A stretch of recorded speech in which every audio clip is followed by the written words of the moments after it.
నమస్తే, welcome to Neti Dhatri. నేను మీ పవన్.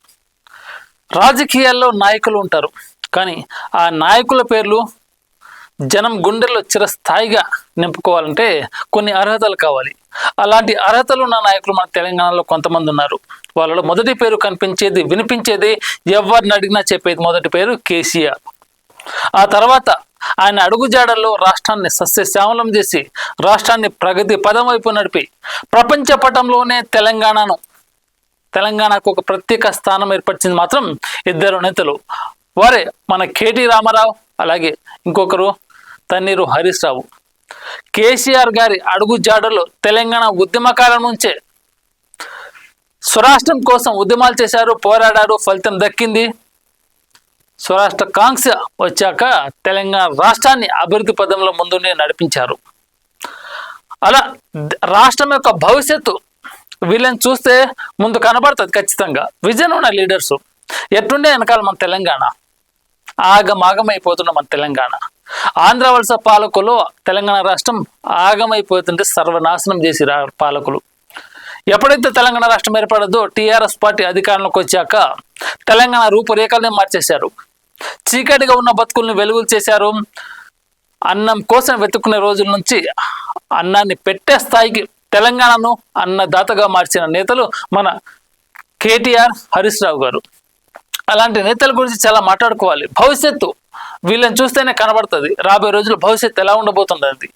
10 సంవత్సరాల్లోనే తెలంగాణ రూపురేఖల్ని మార్చేసి ప్రపంచ పటంలో నిలిపారు. అలాంటి క్రేజ్ అంటే కేటీఆర్ది, హవా అంటే హరీష్ రావుది. ఖచ్చితంగా జనాల గుండెల్లో చిరస్థాయిగా వీళ్ళ పేర్లు గుర్తుంటుంది. ముందు కేసీఆర్ పేరు గుర్తుంటే ఆ తర్వాత కేటీఆర్, తర్వాత హరీష్ రావు. వీళ్ళ ముగ్గురు పేరు ఖచ్చితంగా తెలంగాణ సమాజం, తెలంగాణలో పుట్టిన ప్రతి ఒక్కడు పుట్టే దగ్గర నుంచి సచ్చే వరకు ఖచ్చితంగా వీళ్ళ ముగ్గురు పేరు ఖచ్చితంగా వాళ్ళ మనసులో లెక్కించుకుంటారు. వాళ్ళు ఇలా రాష్ట్రాన్ని సస్యశామనం చేశారు కాబట్టి ఈరోజు తినడానికి 4,000 నోట్లోకి వెళ్తున్నాయి. చదువుకోవడానికి కొన్ని వాళ్ళు చేసిన పథకాలే కదా, వాళ్ళు ప్రవేశపెట్టిన పథకాలే కదా. రాష్ట్రంలో ఇప్పటికి అనేక సంక్షేమ పథకాలు అమలు చేశారు. అనేక మందికి ఎంతో సహాయం చేశారు. విద్యార్థులు కావచ్చు, ఉద్యోగులు కావచ్చు, మహిళలకు కావచ్చు, అనేక మందికి వీళ్ళ విజన్ ద్వారా చాలా మంది ప్రయోజనం పొందారు. అంటే రాష్ట్రం ప్రగతి పదం వైపు నడుస్తుంది. ఇప్పుడు అధికారం లేదు కాబట్టి రాబోయే రోజుల్లో ఖచ్చితంగా వీళ్ళని మనం చూస్తాం. అధికారంలో చూడాలి కూడా. అధికారం ఉంది కాబట్టే ఇంత చేశారనుకోడు, కానీ అధికారం లేకపోయినా చాలా చేశారు వెనకాల. ఆ విషయం కొంతమందికి తెలియదు, చాలా మందికి తెలియదు. అధికారం ఉంటేనే ఇచ్చేసారు. మరొకసారి అధికారం ఇస్తే 5 సంవత్సరాల తర్వాత తెలంగాణ రాష్ట్రంలో నెక్స్ట్ ఎలక్షన్స్ వచ్చినాయి. పార్టీ వస్తుందో లేదో తెలియదు, కానీ అనూహ్యంగా బీఆర్ఎస్ పార్టీ అఖండ మెజారిటీ సాధించింది. అప్పటితోటి తెలంగాణ రూపురేఖలు మారిపోయినాయి. మొదటి 5 సంవత్సరాలు రాష్ట్రాన్ని ఏ విధంగా నిర్మూలించుకోవాలి, రాష్ట్రాన్ని ఏ విధంగా డెవలప్ చేసుకోవాలని ఒక పథకం రచించారు. నెక్స్ట్ 5 yearsలో రాష్ట్రాన్ని ప్రగతి పదం వైపు ప్రపంచ దేశాలే నివ్వెరపోయేలా తెలంగాణను అలా రూపురేఖలు మార్చారనమాట. కనిపిస్తున్న శనార్థులు, దేవనార్థులు కారుకే గులాబీ గుబాలింపు కళ్ళ ముందు కనిపిస్తున్నది. అడుగు తీసి అడుగు పెడితే జనం తండోపతండాలి. తెలంగాణ 4 దిక్కులకు 2 అష్టదిక్పాలకులే. రేపటి తెలంగాణకు 2 ఆశాజ్యోతులే. ఖచ్చితంగా విజన్ ఉన్న లీడర్స్ని ఎవరు కాదనుకుంటారు చెప్పండి. చదువు ఉంది, తెలివితేటలు ఉన్నాయి, క్రియేటివిటీ ఉంది, విజన్ ఉంది, దూరపు ఆలోచనలు ఉన్నాయి. ఎవరిని దగ్గర ఉంచుకోవాలి, ఎవరిని దూరం ఉంచుకోవాలి ఈ మధ్యన తెలిసిందనుకో కొంతమందికి. కానీ రాష్ట్రాన్ని ఏ విధంగా ముందుకు నడపాలి, బడుగు బలైన వర్గాలకు ఏమిస్తే వాళ్ళలో చైతన్యం వస్తుంది, వాళ్ళకి ఏం సమకూర్చాలి, అత్యున్నత వర్గాలకు ఏమి ఇవ్వాలి, విద్యార్థులకు ఏమి ఇవ్వాలి, మహిళలకు ఏమి ఇవ్వాలి, పురుషులకు ఏమి ఇవ్వాలి, వితంతు మహిళలకు ఏమి ఇవ్వాలి, పేషెంట్ అంటే ఒక మనిషి అనారోగ్యం బారిన పడితే వాళ్ళకి ఎటువంటి సదుపాయం కల్పించాలి. ఇవన్నీ వీళ్ళు చేసిన పథకాలే కదా, వీళ్ళు ప్రవేశపెట్టిన సంక్షేమ పథకాలే కదా. ప్రతి ఇంటిలోనూ ఆంజనేయ స్వామి గుడి లేని ఊరుండదు. కేసీఆర్ ప్రవేశపెట్టిన పథకాలు అందని ఇల్లు ఉండదంటే ఖచ్చితంగా ఇది సాధ్యం. నమ్మాలి మనం. ఎండిపోయిన తెలంగాణని మిషన్ భగీరథ ద్వారా ప్రతి ఇంటికి నల్ల నీరు అందించారు. ఎవరి విజన్ ద్వారా? హరీష్ రావు గారి విజన్ ద్వారా. అసలు తెలంగాణ రాష్ట్రంలో ఒక్క ఉద్యోగం ఉండదని ఆంధ్ర పాలకులు ఇష్టం వచ్చినట్టు మాట్లాడారు. అలాంటి తెలంగాణలో ఇప్పుడు ఐటీ ఎంప్లాయీస్ దగ్గర దగ్గర 20 లక్షల మంది పనిచేస్తున్నారు. ప్రపంచ దేశాలు ఇప్పుడు హైదరాబాద్ వైపు చూస్తున్నాయి పెట్టుబడులకు. అదంతా ఎవరి విజనం? కేటీఆర్ గారి విజనం. వీళ్ళని ఇలా తయారు చేసిన వీళ్ళ లీడర్ కేసీఆర్ గారు స్వరాష్ట్ర కాంక్ష కోసం తన ప్రాణాలని బలి తీసుకోమని ఆంధ్ర పాలకులకు సవాలు విసిరారు ఆ రోజు. అప్పుడే అర్థమైంది ఆంధ్ర పాలకులకు మన పని అయిపోయింది, ఇక తెలంగాణ రాష్ట్రం వదిలిపెట్టడం బెస్ట్ అని. వాళ్ళు వదిలిపెట్టింది వాళ్ళకు ఏదో ఇవ్వాలని కాదు, వెనకాల తెలంగాణ స్ట్రాంగ్ అవుతుంది. రాబోయే రోజుల్లో మన పేరు ఇసుమంతా కూడా అక్కడ ఉండాలంటే మనం ఖచ్చితంగా ఈరోజు వెనక్కి తగ్గాలి.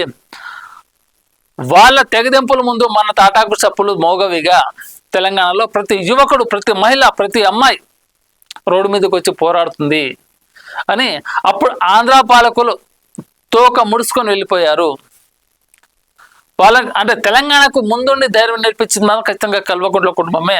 ఆ కుటుంబం ముందు ఉండడం వల్ల వెనకాల లక్షలాది మంది, కోట్లాది మంది వాళ్ళ వెనక అడుగుజాడలో నడిచారు.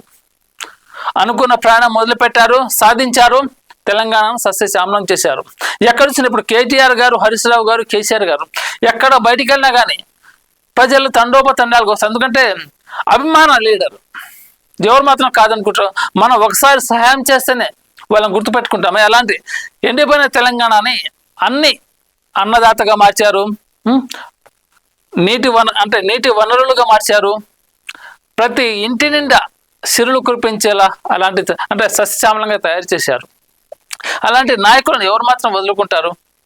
అభిమానమే కాదు, తెలంగాణ చరిత్ర బతికున్న రోజులు ఖచ్చితంగా వీళ్ళ ముగ్గురు పేరు, కేసీఆర్ గారి పేరు, కేటీఆర్ గారి పేరు, హరీష్ రావు గారి పేరు, ముగ్గురు ఖచ్చితంగా వీళ్ళ పేర్లు సువర్ణాక్షరాలతో ఖచ్చితంగా లిఖించబడాలి కూడా.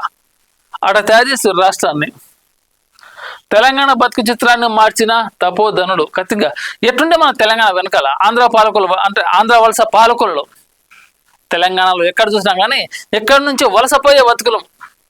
కానీ ఇప్పుడు స్వరాష్ట్రం ఏర్పడ్డాక, కష్టపడి స్వరాష్ట్రం తెచ్చుకున్నాక ఇతర రాష్ట్రాల నుంచి తెలంగాణకు వలస వస్తున్నారు పని చేసుకోవడానికి. ఇదంతా ఎవరి కష్టం, ఎవరి పుణ్యం? ఖచ్చితంగా వీళ్ళ అడుగుజాడల్లో తెలంగాణ రాష్ట్రం అభివృద్ధి చెందింటే అది ఖచ్చితంగా మనం నమ్మాలి.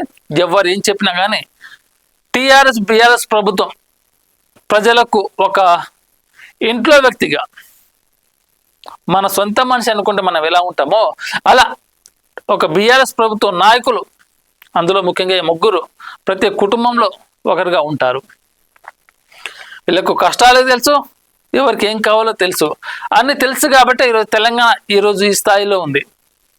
పార్టీ పటిష్టలో ఇద్దరే, పాలన అనుభవంలో సమోజ్జీవులే, తెలంగాణ పోరాట ధీరులే, ఉద్యమ సమన్వయంలో జోడు గుర్రాలే, తెలంగాణ అభివృద్ధిలో ఇద్దరు పోటీపడి పనిచేసిన వారే, కేసీఆర్ ఇచ్చిన శాఖలను సమర్థవంతంగా నిర్వహించిన వాళ్ళే, ఇంటింటికి మంచినీళ్ళు అందించిన భగీరథ ప్రయత్నం కేటీఆర్ది, చివరి మడిదాకా నీళ్ళిచ్చిన రైతును నిలబెట్టిన మిషన్ హరీష్ రావుది.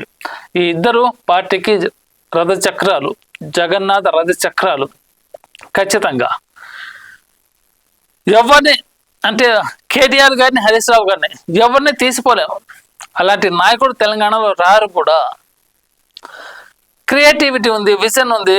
ప్రజలకు ఒక్క మాటలో చెప్పాలంటే వీళ్ళు నిజమైన నాయకులు అని తొడగొట్టి రొమ్ము విరిచి పిడికిలు బట్టి చెప్తారు చూడు, అలాంటి నాయకులు అన్నమాట. ఎన్నో ఉన్నత చదువులు చదివారు. కేటీఆర్ గారు ఉన్నత చదువులు చదివి విదేశాలు విద్యాభ్యాసం చేసి అక్కడ ఉద్యోగం చేసుకుంటూ తెలంగాణ రాష్ట్రం కోసం తండ్రి అడుగుజాడల్లో వచ్చారు. రాష్ట్రం ఏర్పడ్డది, ఎమ్మెల్యేకి గెలిచారు, మంత్రి అయ్యారు, డెవలప్ చేశారు. హరీష్ రావు గారు ఆయన కూడా ఉన్నతాభ్యాసం చేశారు. కేసీఆర్ గారి వెనకాల నడిచారు ఉద్యమ టైంలోనే. రాష్ట్రం ఏర్పడ్డది, అనేక సంక్షేమ అభివృద్ధి పథకాలు, ఎలక్షన్ మేనిఫెస్టోలో లేని సంక్షేమ పథకాలను కూడా ప్రవేశపెట్టిన చరిత్ర ఏకైక పార్టీ బీఆర్ఎస్ పార్టీ.